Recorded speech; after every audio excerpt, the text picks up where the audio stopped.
오늘 우리에게 주시는 하나님의 말씀 보도록 하겠습니다. 구약 성경 역대하 14장 11절로 13절까지의 말씀입니다. 역대하 14장 11절로 13절까지의 말씀, 제가 지금 구약 성경 673면과 674면 사이에 있습니다. 역대하 14장 11절로부터의 말씀 제가 봉독드리겠습니다.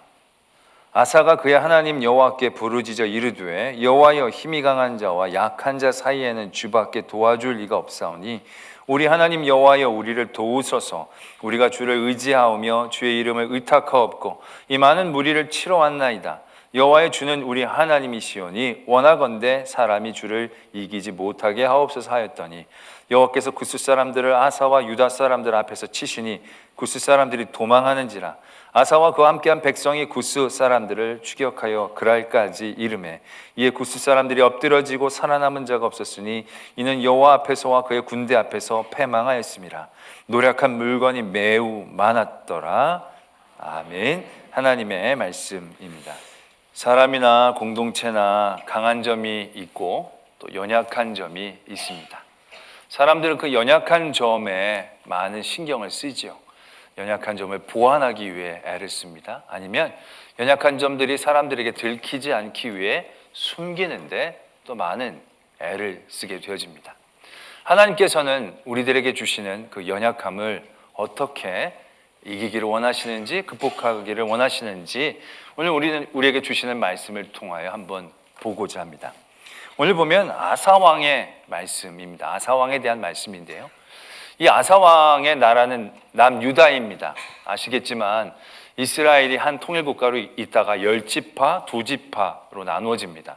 나눠지고 나서 세 번째 르호보암, 아비야, 그 다음에 이 아사 왕입니다. 원래 구조적으로 이 남유다는 2개 지파만 모여 있었기 때문에 강하거나 또한 크게 되기가 쉽지 않은 구조였다는 거죠. 그 이전에 이 아버지 때에 북이스라엘과 전쟁을 한 적이 있었습니다. 물론 그 전쟁에서 이기긴 했지만 북이스라엘의 병력은 80만이었습니다. 그때 남유다의 병력은 40만이었다는 거죠. 구조적으로 많기가 어려운 그러한 나라의 왕으로 세워졌다는 얘기죠. 아사는 왕이 되어지면서 그 연약함을 극복하고자 애를 많이 썼습니다. 여러 주변의 국경에 방백을 세우고 또 성벽을 세우고 그리고 성들을 쌓아가면서 안보를 아주 든든히 하는데 애를 많이 썼습니다. 그리고 병력을 늘리는데도 꽤 공을 많이 들여서 그 앞에 보면 그때 유다의 병력이 유다 지파가 30만, 베냐민 지파가 28만, 그러니까 58만의 병력을 이제 가지게 되었다는 거죠. 그 전 때만 하더라도 40만이었는데 18만이나 그 병력을 늘여놨다는 얘기죠. 그의 구조적인 약함을 아주 애를 써서 많이 극복하려고 애를 썼던 왕이었습니다. 그러나 그런 애씀이 헛수고가 되어지는 위기를 만나게 됩니다. 오늘 우린 읽지 않았지만 9절에 보면 이렇게 말씀이 적혀져 있습니다. 구스 사람 세라가 그들을 치려하여 군사 100만 명과 병거 300대를 거느리고 이 남유다를 공격해 온 겁니다.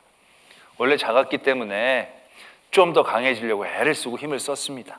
그래서 늘려놓은 게 58만입니다. 아마 짜내고 짜낸 병력이 58만일 겁니다. 그런데 이제 누군가가 공격을 해오는데 이건 턱없이 많은 숫자입니다. 100만 명의 병거가 300대나 되어지는 강력한 군대를 만나게 되어집니다.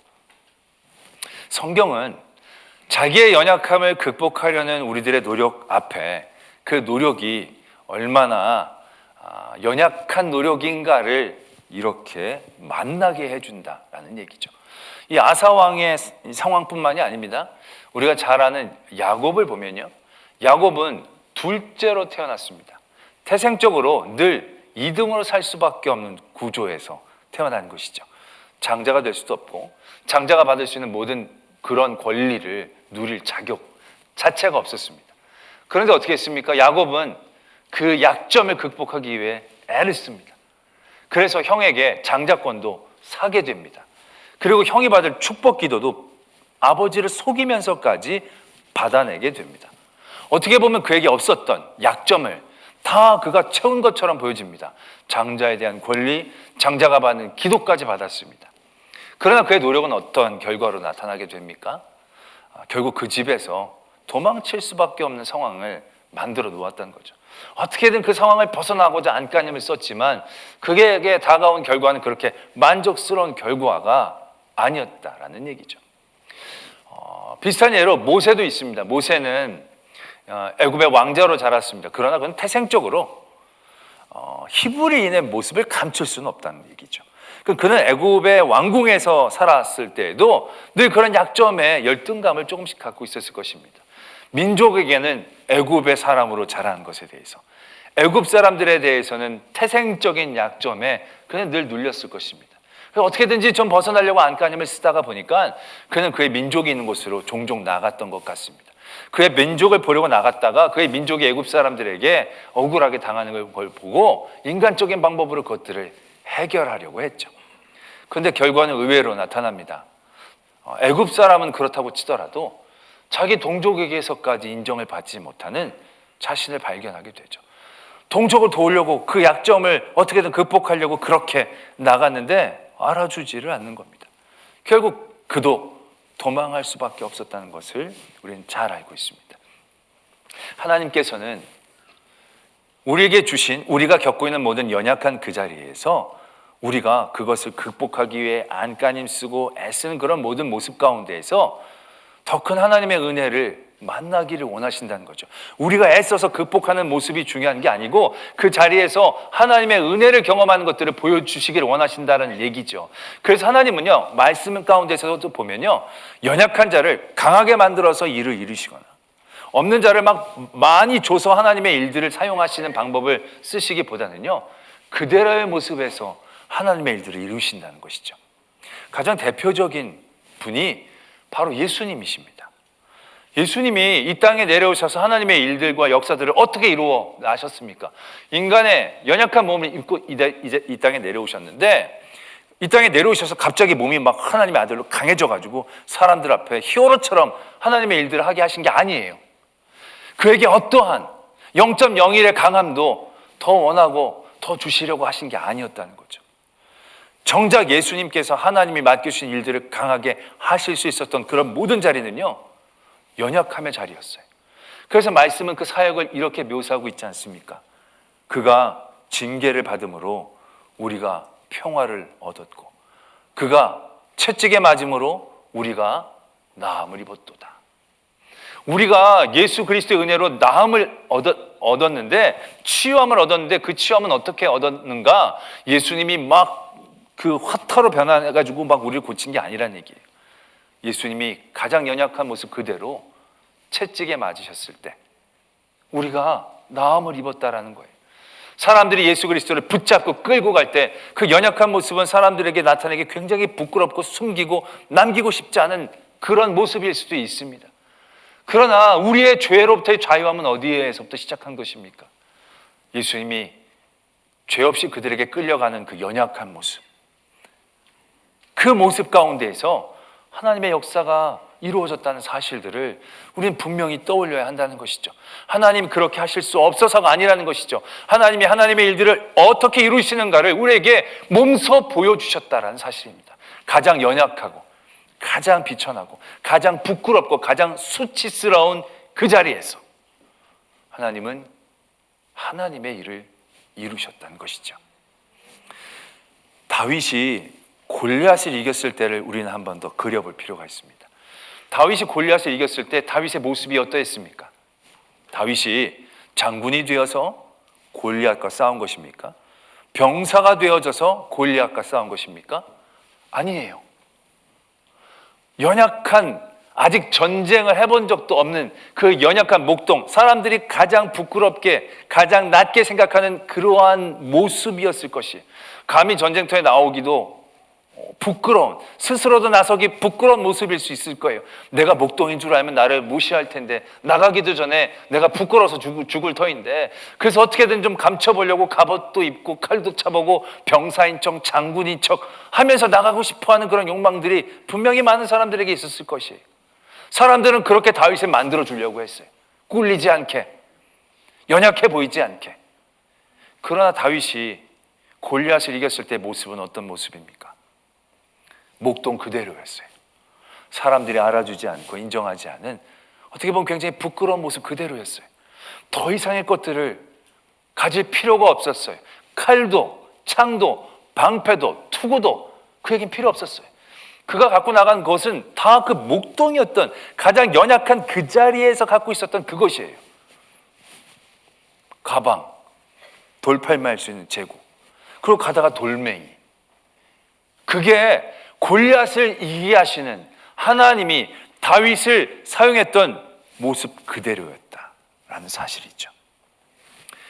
사도 바울도 그렇습니다. 사도 바울이 얼마나 하나님의 일들을 많이 했습니까? 하나님에게 얼마나 많은 영광을 돌렸습니까? 근데 그에게도 연약함이 있었어요. 그게 바로 뭐냐? 육체의 가시가 있었다는 게, 질병이 있었다는 거예요. 아주 심한 질병, 그가 간절히 기도할 수밖에 없는 그런 육체의 연약함이 있었다는 거예요. 더 건강함으로 힘있게 하나님의 나라의 일을 많이 알고 싶었던 바울이었지만 그런 육체의 가시가 그를 늘 붙잡았다라고 생각하는 거죠. 사람들, 바울도 그렇고 많은 바울의 동역자들, 교인들도 얼마나 그걸 안타까워했겠어요. 바울만 그걸 열심히 기도했을까요? 아니요. 많은 성도들도 바울을 위해 늘 기도했을 거예요. 우리 바울 사도 그걸 고쳐달라고, 그걸 고쳐달라고. 여러분, 그게 바울 사도에게는 큰 힘도 됐겠지만 굉장히 무안하고 부끄러운 부분이 될 수도 있었다는 거예요. 저도 저에게 부임해가지고 그의 디스크 수술을 제가 했잖아요. 그 다음부터 교인들이 기도할 때마다 우리 목사님 허리를 붙잡아달라고, 허리를 붙잡아달라고.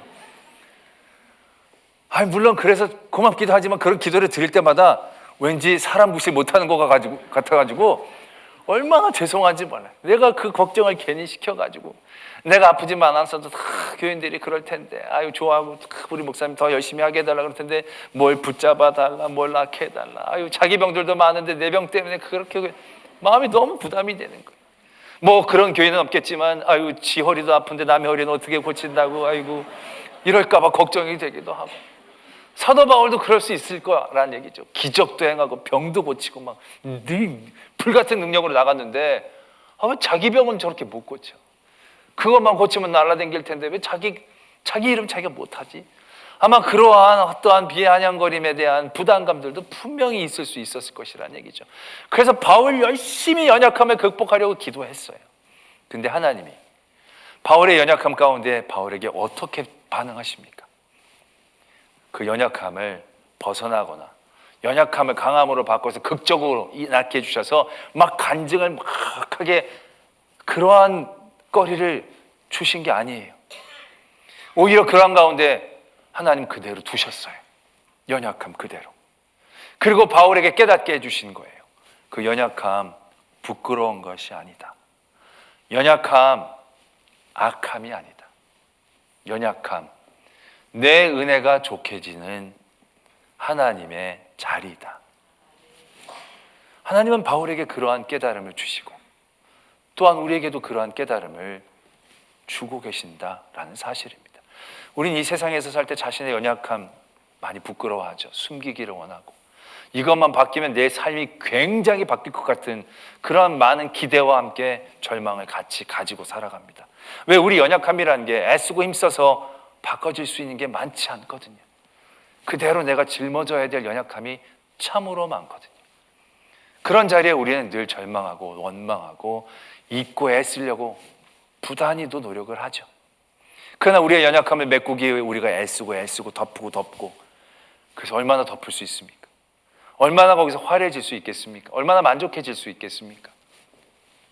하나님은 그러한 우리의 자리에서 그 자리를 보내도 은혜되게 하나님의 뜻에 맞게 이해하고 바라보기를 오늘 우리에게 말씀하고 계시는 거죠. 아사 왕이 그랬습니다. 애쓰고 힘썼죠. 군력도 많이 늘렸죠. 그런데 그것보다도 더 압도적인 세상의 위기를 만나게 되죠. 그때 이 아사 왕이 어떻게 합니까? 아니 그렇게 애쓰고 힘썼는데 이게 뭡니까? 다 수포로 돌아가고 우리는 안 되는 겁니까? 에이 우리 큰 민족으로 만들어 12지파가 아니라 120지파로 만들어 주시지 왜 이렇게 하십니까? 라고 얘기할 수도 있지만 그 자리에서 이 아사 왕은 바르게 그 자리를 깨닫죠. 그리고 이렇게 기도하죠. 그의 하나님 여호와께 부르짖어 이르되 여호와여 힘이 강한 자와 약한 자 사이에 주밖에는 도와주실 리가 없습니다. 우리 군대를 더 많이 늘려주십시오. 병거를 주시고 신무기를 주십시오. 그렇게 기도하지 않았고요. 저희는 약합니다. 인정하죠. 약한 걸 인정하니까 그 다음이 술술 기도가 되어 하나님밖에 없지 않습니까? 하나님이 도와주셔야 되지 않겠습니까? 이래서 우리가 어떻게 삽니까? 하나님을 경외하는 백성을 긍휼히 여겨주셔야 되지 않겠습니까? 결국 아사의 가장 연약함을 깨닫는 그 자리에서 그 다음에 뭐라고 적혀져 있습니까? 노략한 물건이 매우 많았더라. 솔직히 이 남유다의 군대가 싸운 거 아니에요. 어떻게 보면 가다가 늘 줍줍만 한 거예요. 계속 도망가는 사람들 따라가면서 전리품을 줍기만 한 거죠. 이러한 놀라운 은혜가 그의 연약함을 대비하고 강함으로 나갔기 때문입니까? 아니었다는 얘기죠. 연약함의 자리를 인정하고 받아들이고 그 자리에서 하나님을 향하여 나아갔을 때 이 연약함의 자리는요, 그가 싸움에서 이긴 것 그 이상, 아니 그것과는 비교가 되지 않는 은혜로 이 아사 왕에게 임했다는 사실들을 우리는 분명히 기억해야 한다는 거죠. 모든 하나님의 사역들이 그러했습니다. 사도 바울이 육체의 가시가 있었지만 그것이 하나님의 일들을 하는데 장애물이 된 적은 없습니다. 그는 하나님 앞에 놀라울 만한 일들을 충분히 해낼 수 있었습니다. 왜? 그가 건강해서 한 게 아니라 연약한 그를 도우시는 하나님을 따라갔을 때 그 일들을 감당할 수 있었다는 것이죠. 예수님이 하나님의 아들로 권능을 갖고 그 일들을 하신 게 아니라 그가 인간의 몸을 입고 나온 그 연약함을 그대로 인정하고 다시금 하나님 앞에 나아갈 때에 그 모습 그대로 받아주시며 하나님의 놀라운 승리를 우리에게 주셨음 분명히 기억해야 한다는 것이죠. 때문에 여러분들이 갖고 있는 연약함이 있을 것입니다. 그 연약함을 다시 한번 바라보십시오. 그 연약함은 여러분들에게 악함이 아닙니다. 연약함은 여러분들에게 위기가 아닙니다. 그 연약함은 우리에게 힘입니다. 능력입니다. 지혜입니다. 왜요? 그 연약함이 우리를 간절하게 하잖아요. 우리를 하나님을 의지하는데 간절하게 자동적으로 나가게 하잖아요. 내가 연약함을 깨달으니까 뭐 딴 거 할 게 없어. 간절함으로 하나님을 부르짖을 수밖에 없잖아요. 육체에 가시가 있으니까 간절히 부르짖을 수밖에 없잖아요. 다윗이 아무것도 가진 게 없으니까 여호와의 이름을 간절히 부르짖으며 나갈 수밖에 없잖아요. 여호와의 도우심을 받게 되어지는 그 지혜의 시작, 능력의 시작, 은혜의 시작, 그건 의외로 우리의 연약함의 그 자리에서부터 시작한다는 것이죠. 그러면서 우리가 다시 한번 생각해야 할 것이 있습니다. 그건 바로 뭐냐? 우리 삶의 진정한 위기, 위험은 그럼 어디에서부터 시작하는가 하는 것입니다. 나는 이 연약함, 내 약점에서부터 위기가 시작한다고 생각했는데 이게 위기가 아니라면 우리가 정말로 깨어 있어야 될 우리의 삶의 위기, 위험한 지점은 어디인가? 이 아사 왕의 이야기가 그걸 굉장히 극명하게 우리에게 나타내 줍니다. 그래서 아사 왕이 여기서 승리를 거두고 큰 은혜를 입죠. 나라가 안정이 됩니다. 그리고 그 이후로 15년 동안 전쟁이 일어나지 않습니다. 15년 동안 전쟁이 일어나지 않는 동안에 얼마나 나라를 많이 부강하게 만들었겠습니까? 여러 가지의 것들도 많이 이뤄낼 수 있었고 문화도 발전할 수 있었고 여러 가지 그런 토대가 마련됐겠죠. 15년이 지난 어떤 때에 한 가지 위기가 찾아옵니다. 북이스라엘이 남유다 앞에서 그들의 통행을 방해할 만한 성을 지으려고 합니다. 여기에 큰 위기감을 느끼게 되죠. 아사 왕이 전쟁으로 걸어온 것도 아니고 싸움을 한 것도 아니에요. 그들의 통행이 어렵도록 성을 건축하는 것이 이 아사에게 위기감으로 다가왔어요.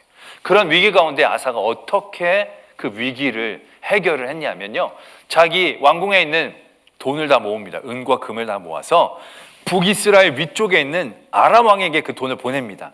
그리고 이렇게 부탁을 합니다. 거기서 북이스라엘의 북쪽 경계를 공격해달라고. 그럼 여기서 성을 짓고 있던 사람들이 수비를 하려고 쭉 올라가지 않겠느냐고. 그럼 우리가 그때 이걸 차지하면 되지 않겠냐. 기가 막힌 전략을 짜지요. 그 전략이 그대로 이루어집니다. 아람왕에게 돈을 벌었고요. 아람왕은 북에서 쳐들어갔고 북이스라엘 사람들은 방비하려고 올라갈 때 그들이 건축하려는 성을 빼앗습니다. 어떻게 보면 굉장히 잘한 것처럼 보입니다. 그런데 그것이 하나님 앞에는 굉장한 잘못이었다라는 거죠. 말씀 16장에 보면 그때에 하나님께서 선견자 하나니를 아사 왕에게 보내시면서 이렇게 경고하십니다. 7절에서부터 말씀이 이렇게 시작이 됩니다. 그에게 이르되 왕이 아람 왕을 의지하고 왕의 하나님 여호와를 의지하지 아니하였으므로 아람 왕의 군대가 왕의 손에서 벗어났나이다. 8절과 9절은 그러한 의미입니다. 그때 구스 사람, 룹 사람의 군대가 크고 말과 병거가 많지 않았습니까? 근데 그때 왕이 여호와를 의지하였을 때 여호와께서 그를 왕의 손에 붙이지 않았습니까? 지금도 하나님께서는 온 땅을 두루 감찰하시면서 전심으로 자기를 향하는 사람에게 능력 베푸시기를 원하시는 분이십니다. 그런데 왕은 어떻게 했습니까? 하나님을 의지하지 못했고, 아니 안 했고, 자기의 은과 금과 자신의 지혜를 의지하는 엄청난 잘못을 저지른 것 아니겠습니까? 그래서 이제 왕에게는 전쟁이 있으리이다 라고 선고를 내립니다. 이때 아사 왕이 더 잘못을 저지르죠. 10절에 보면 아사가 노하여 이 선견자를 옥에 가두었다. 그 말을 듣지 않고 오히려 화를 내면서 너는 내가 일을 잘 해결했는데, 내가 이렇게 전쟁도 안 하고 피도 안 흘리고 돈으로 해결했는데 이게 얼마나 잘했는데 너는 꼭 그렇게 삐딱하게 얘기를 해야 되느냐, 이렇게 얘기를 하게 됐다는 거죠. 그 다음에 어떤 일들이 이루어졌느냐, 아사 왕이 39년이 하던 때에 발이 병들어 매우 위독했으나 병이 있을 때에 그가 여호와께 구하지 아니하고 의원들에게 구하였더라. 그 결과는 너무 뻔하지 않습니까? 이 아사 왕은 돈도 있었습니다. 좋은 의사도 있었습니다. 그것이 어떻게 보면 그에겐 강점입니다. 장점입니다. 위기가 아닙니다. 그런데 그의 위기는 어디에서부터 왔습니까? 그가 강점이라고 생각했고 자랑할 만한 그곳에서부터 위기가 시작되었다는 것입니다. 그래서 우리의 삶의 위기는요, 연약함의 자리가 아닙니다. 우리 삶의 위기는요, 완악함의 자리입니다. 그 완악함은 어디에서부터 오는지 아십니까? 우리가 가지고 있는 어줍지 않은 장점에서부터 그 완악함이 시작된다는 것이죠. 잠자리 한 마리가 풀잎에 이렇게 앉아 있었습니다. 꼬마애가 잠자리를 잡으려고 이렇게 다가갔죠. 그래가지고 빠른 순간에 잠자리를 잡으려고 했지만 잠자리에게는 날개가 있었습니다. 푹 날아갔죠. 꼬마가 조금만 날아가도 못 잡죠. 잠자리가 꼬마를 비웃습니다. 나는 날개가 있어. 넌 날 잡는 게 쉽지 않아. 그러면서 날개짓을 하면서 하늘로 올라가다가 그만 잠자리 날개가 좀 길쭉하잖아요. 거미줄에 딱 걸려버린 겁니다. 거미가 딱 있다가 아이고 네 날개를 자랑하려다가 날개가 걸렸네. 그러면서 이제 거미가 이 잠자리를 잡아먹으려고 막 하는데 그때 새가 쏜살같이 나타나서 거미를 낚아챕니다. 너는 거미줄이 있어서 먹고 산다고 생각했지만 너 거미줄이 있어서 나는 네가 어디 있는지 분명히 잘 알게 된단다.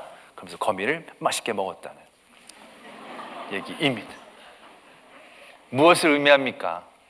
장점이라고 생각했던 것이 자기의 위기와 위험의 시작이 될 수 있다는 거죠.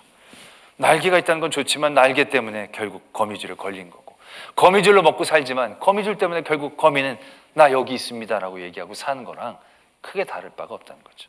어떤 이 코칭하는 분이 약점의 재발견이라는 주제를 가지고 이제 사람들하고 토의를 하고 코치를 하기 위해서 설문지를 돌리고 그들에게 이제 여러분들이 약점을 쓰십시오 이렇게 얘기를 했다고 합니다. 사람들에게 자기 약점을 써가지고 냈는데 그걸 보고 이 사람이 적지 않게 놀랐다는 겁니다. 왜냐하면 약점이라고 하면 대부분 우리에게 없는 거, 부족한 거, 이제 그걸 우리는 이제 약점이라고 많이들 얘기하죠. 건강이 없으면 건강이 부족하고, 뭐 돈이 부족하고, 머리 지능이 떨어지고, 뭐 이게 부족한 거라고 생각하는데 의외로 사람들이 자기의 약점을 쓰는 게 그런 쪽에서부터 나온 게 아니었다는 거예요. 오히려 장점이라고 얘기하는 그곳에서부터 약점이 나왔다는 거예요. 어떤 분이 나는 거절을 잘 못하고요. 일을 한번 맡으면요 죽도록 열심히 합니다. 그래서 내 몸을 너무 괴롭힙니다. 좀 지혜롭게 그걸 잘 정리를 못하는 그런 약점이 있습니다. 이 부분은 책임감이 강한 장점이 있는데 그 장점이 그렇게 양점으로 나타난 겁니다. 어떤 분은 나는 너무너무 예민해요. 예민해가지고 뭐 하나를 제대로 넘어가지를 못해요. 그냥 좀 넘어갔으면 좋겠는데 그게 너무 걸려가지고 쉽지 않아요. 난 이게 너무 내 약점이에요. 근데 어떻게 보면 그분은 굉장히 민감한 거거든요. 민감함은 여러 가지 것들을 잘 파악하고 표현해낼 수 있는 그 사람의 장점인데 그게 약점이 될 수 있다는 사실이라는 거죠. 세상에서 강점이라고 얘기하는 대부분의 것들이요, 그런 모습들을 가지고 있어요. 저도 약점이 하나 있습니다. 뭐냐면 요즘은 잘 안 통하는데 옛날에 많이 통했는 게 버스를 타면요 앉지를 못해요. 앞이 너무 짧아가지고. 얼마나 불편한지. 택시를 타려고 그래도 5분밖에 못 탈 것 같아요. 얼마나 약점인지. 돈이 많이 드는 약점을 갖고 있어요. 기분 좋습니까? 들으시면? 대부분 이런 얘기를 하고 있는 거예요. 보면 사람들이 내가 약점이라고 얘기하지만 어떻게 보면 그건 강점이야, 장점이야. 근데 우리가 강점이고 장점이라고 생각하는 모든 것들이 이 세상에서요 다 같은 장점으로 작용하지 않는다는 거죠. 그 안에 다 위기들을 포함하고 있다는 거예요. 우리는 연약한 점만 두려워해요. 연약한 점만 없기를 바라요. 그리고 강점은 굉장히 자랑스럽고 강점은 내 문제를 해결해 줄 수 있는 힘인 것처럼 생각해요. 그러나 우리의 강점은요 그렇게 강하지 않아요. 우리의 강점은요 그렇게 많은 일들을 해결해낼 수 있는 힘이 아니에요. 아사왕이 돈이 있었어요. 돈이 없었더라면 처음부터 그냥 하나님 앞에 매어 달렸으면 이 아람 왕의 손에서 벗어날 수 있었을 터인데, 이 아람과의 전쟁을 하지 않을 수 있었을 터인데 이 돈이 어줍지 않은 돈이 좀 있었던 거예요. 그래가지고 돈을 가지고 준 거예요. 그럼 그 다음부터 아람 왕이 어떻게 생겼습니까? 한 번 쳐들어간 거 두 번 못 쳐들어갑니까? 북이스라엘 친 건 남유다 못 치겠습니까? 돈 그렇게 많이 받아보면 어떤 생각, 저기 돈이 많구나, 그것으로 한 욕심이 끊임없이 생기지 않겠습니까? 자기의 어줍지 않은 돈으로 그게 강한 거라고 지혜롭다고 생각했지만 결국 자기의 발등을 찍는 일을 저지르고 만 겁니다. 그에겐 의사가 있었어요. 의술을 많이 발달을 시켜가지고 훌륭한 의사들이 많이 있었어요. 그래가지고 그 의사들 믿고 발에 병이 걸렸을 때 여호와를 의지하지 않았어요. 못했어요. 의사들을 믿으니까. 근데 그의 강함이라는 게 얼마나 연약함이라는 거죠. 그 의사가 얼마나 고쳐낼 수 있겠습니까? 뭐 작은 병인데 그때 의사들이 제대로 고쳐낼 수 있겠습니까? 근데 어줍지 않은 자기의 힘, 어줍지 않은 자기의 강점들, 그것들을 의지한다는 것 자체가 얼마나 큰 위기고 위험이고 어리석음인가를 우리는 분명히 깨달아야 한다는 것이죠. 많은 완악함의 시작이라는 것이 바로 거기에서 시작하거든요. 바리새인들, 그들이 하나님을 먼저 잘 알았고 율법을 잘 지키는 은혜를 입었어요. 그래서 그들은 그런 율법을 잘 지키면서 하나님 앞에 거룩한 백성으로 잘 자라가게 되어 있었어요. 그런데 그들이 어떻게 그걸 받아들입니까? 그러한 그들에게 주신 은혜, 장점을 완악함으로 바꾸는 거예요. 완악함으로 내 이 의가, 내 이 어줍지 않은 율법의 의가 나를 구원해 줄 수 있을 것 같은 엄청난 어리석음의 자리에 그가 갇혀버리는 거죠. 얘기해도 듣지를 않아요. 통하지를 않아요. 왜?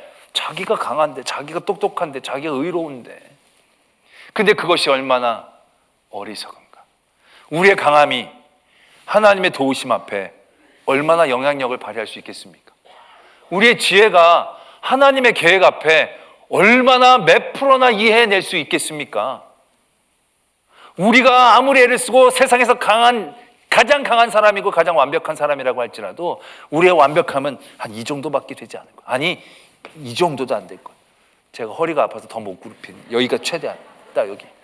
그러나 우리의 약함 가운데 임하시는 하나님의 은혜를 입은 사람들이 누리는 은혜는요, 이럴 때는 아멘 하시는 겁니다. 그런 은혜는요 천장을 뚫고 올라갈 정도로 차이가 나는 거예요. 그런데도 우리는 어줍지 않은 우리의 강함에 우리의 마음을 빼앗겨요. 간절함이란 지혜를 빼앗겨요. 하나님을 바라보는 초점이라는 능력을 빼앗겨요. 이것이 얼마나 위험한 일인가를 우리는 분명히 아셔야 한다는 것입니다. 우리는 지금 성령의 시대를 살고 있습니다. 성령 하나님의 은혜를 누리지 않고는 살 수 없는 그런 시대. 그런 시대에 하나님의 은혜와 능력을 온전히 누리기 위해 우리의 가짐은, 몸의 자세들은 어떻게 되어져야 하는 것입니까? 지난주에 우리가 성령의 사역을 우리가 살펴보면서 성령의 은혜를 누리는 우리들의 모습 보았지 않습니까? 우리의 연약함을 도우시는 겁니다. 우리의 강하고 우리의 잘남 가운데 성령 하나님의 자리를 우리는 인식하지 못합니다. 그러나 우리가 연약할 때, 우리가 낮아질 때, 우리는 우리와 함께 하신 성령 하나님의 사역을 경험하게 되고 느끼게 됩니다. 그것이 우리에게, 이 시대를 살아가는 우리에게 주어지는 가장 기쁘고 즐겁고 놀라운 능력이 되어지는 것을 우리 분명히 아셔야 한다는 것이죠. 때문에 우리는 우리의 연약함의 자리를 다시 한번 바라봐야 합니다. 우리가 완악해지는 그 자리가 얼마나 위험한지를 인식하고 인정해야 합니다. 그리고 우리의 자리를 늘 연약함의 자리 그곳에서부터 시작할 수 있는 믿음의 실력을 갖춰야 합니다. 제가 늘 말씀을 드리지만 다윗이 하나님 앞에 그 큰 은혜를 받고 있는, 그 큰 사랑을 받을 수 있는 가장 큰 다윗의 원동력이 뭐냐? 다윗은 자기가 연약할 그때를 잊지를 않습니다. 그때를 내어놓지를 않습니다. 그때에서부터 늘 시작합니다. 내가 목동이었는데, 내가 아무것도 없는, 보잘것없는 나였는데, 그 나를 도우시는 그 하나님의 그 자리, 왕이 돼서도 주변의 모든 대적들을 다 무찌르고 평안히 궁에 거할 그때에도 다윗은 무엇을 생각했느냐? 내가 다 이겼다, 내가 궁에 있구나가 아니라 목동이었던 내가 여기에 있구나. 이러한 연약한 나를 이렇게 도우신 하나님, 그 하나님을 위해 내가 뭘 할 수 있을까? 뭘 해드리면 좋을까? 결국 그렇게 생각하고 고민할 수 있었던 다윗이 진정한 승리자였다는 것을 우리는 아셔야 한다는 것이죠. 때문에 우리의 연약함, 숨기고 부끄러워한 그런 모든 것들을 우리는 잊으면 안 됩니다. 그 자리에서 우리는 간절함을 붙잡아야 합니다.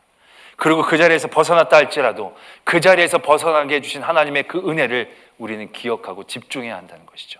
그래야 우리가 하나님을 향한 간절함과 시선을 놓치지 않은 그 지혜와 능력, 은혜, 그 자리를 온전히 누릴 수 있게 되어진다는 것이죠.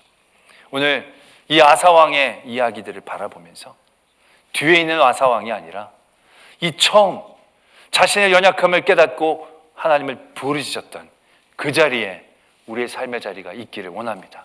우리의 위기는 연약함이 아니라 완악함이다라는 사실들을 잊지 마시고 완악함의 자리에서 연약함의 자리로 우리의 삶의 방향을 돌려 하나님께 나아가는 저와 여러분들이 되어지기를 소망합니다. 말씀을 생각하며 함께 기도하기를 원합니다. 우리의 삶의 자리에서 부끄럽고 원망되는 많은 연약한 자리들, 그러나 우리가 그 자리 때문에 주님 앞에 무릎을 꿇지 않습니까? 간절해지지 않습니까? 주님 앞에 간절히 나갈 수 있는 그 자리가 진정한 은혜고 지혜고 능력입니다. 하나님, 우리의 능력의 자리를 깨닫고 그 자리를 통하여 주님께 나아가게 하여 주시옵소서. 그 자리를 통하여 하나님이 주시는 은혜의 경험을 통해서 우리는 다시금 완악해지지 않게 하시고 더 귀한 은혜의 자리를 누릴 수 있는 성도 되게 하여 주시옵소서. 이러한 기도의 제목으로 하나님 앞에 나아가겠습니다. 아버지 하나님, 우리의 연약함을 사용하신 하나님을 바라봅니다. 그 하나님을 붙잡습니다. 그 하나님을 의지합니다. 그 하나님을 향합니다. 오늘도 우리와 함께 하시고 지키시고 인도하여 주시고 놀라운 하나님의 은혜와 역사들을 보게 하여 주시옵소서. 주여, 오늘도 주여 함께 역사적으로 되게 하여 주시옵소서. 우리의 연약함의 자리에서 원망하고 절망하기보다 주님을 향한 간절함으로 깨어나기를 소망합니다. 그 깨어남을 통하여 이를 이루시는 하나님을 보게 하시고 경험하게 하실 때에 우리 삶에 더욱더 큰 하나님의 은혜가 있음을, 족한 은혜가 있음을 깨닫고 사도 바울처럼, 다윗처럼, 예수님처럼 연약함의 자리에서 진정한 승리를 경험하는 저희들 되게 하여 주시옵소서. 믿사오며 예수 그리스도의 이름으로 기도드립니다. 아멘.